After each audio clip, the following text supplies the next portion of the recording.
Oke, assalamualaikum warahmatullahi wabarakatuh. Kembali lagi di channel saya, teman-teman. Di sini saya akan membahas penurunan harga saham INDF dan saham ICBP. Kenapa bisa turun? Karena dari kedua perusahaan tersebut seiring mengakuisisinya saham Pinhill, kemudian pasar menyaring atau menerima informasi tersebut dengan negatif. Jadi dari kedua saham ini ingin memperbesar lini bisnisnya di sektor luar negeri, tidak di lokal saja, tetapi pasar berkata lain ya teman-teman. Jadi saham Pinhill ya juga saham produksi mie juga, tetapi di luar negeri, kayak seperti Maroko, Nigeria, dan negara-negara lainnya ya. Jadi kemarin saham INDF turun 620 poin dan saham ICBP kalau nggak salah 420-an sekitar ya. Jadi saham induknya yang turun paling besar ya teman-teman. Malahan saham anaknya 400-an. Kenapa bisa turun?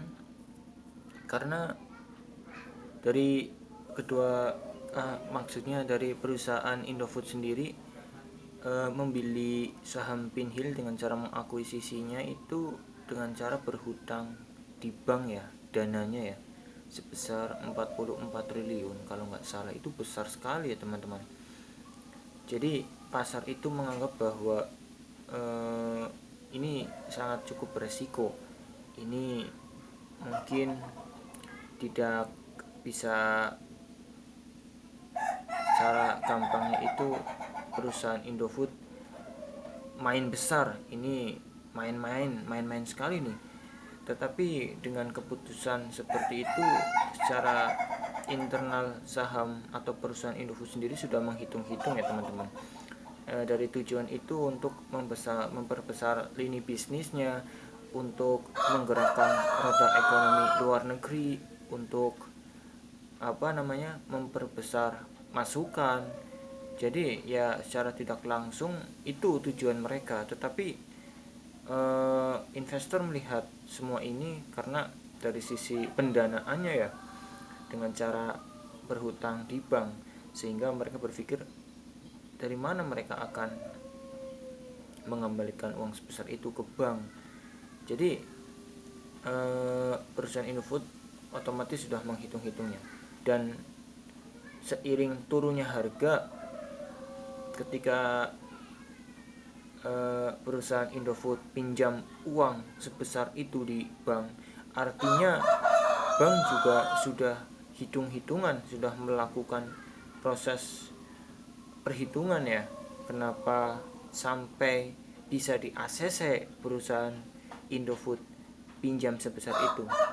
Itu artinya perusahaan Indofood masih mempunyai prospek, masih ada tujuan jangka panjang yang berkesinambungan.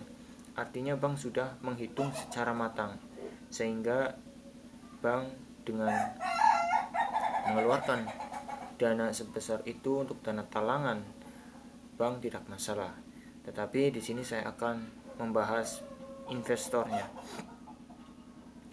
Investornya berpikir dengan harga turun seperti ini, mungkin menurut saya untuk sesaat ya teman-teman. Karena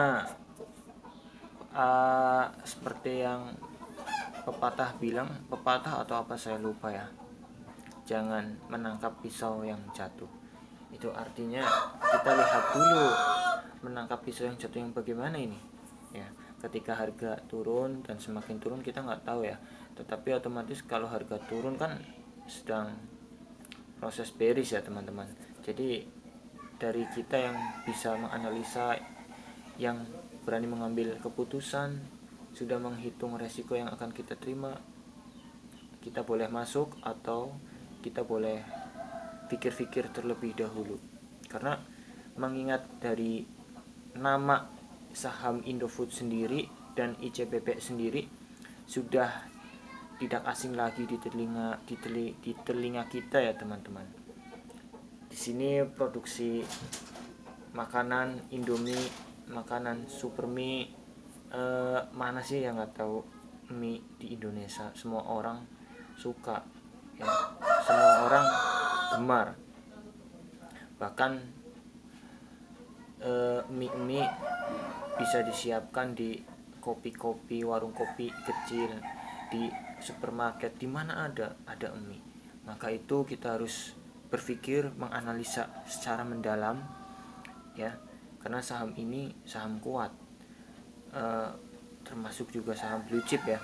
Karena kalau saham blue chip kan sudah saham jaminan, tapi bukan jaminan bahwa kita mempunyai saham kalau rugi, bukan seperti itu. Maksudnya saham yang sudah track recordnya bagus, yang sudah memberi kontribusi untuk negara ini ya.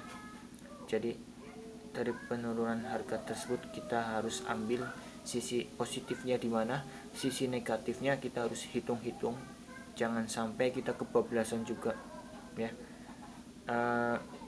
Ketimbang menunggu pisau yang jatuh, kita nggak tahu itu pisau atau berlian, jangan-jangan itu berliannya. Maka kita harus tahu dari sisi-sisi dari mana kita melihat suatu kejadian tersebut. Oke, dari saya, salam hormat, Adam Rizky. Assalamualaikum warahmatullahi wabarakatuh.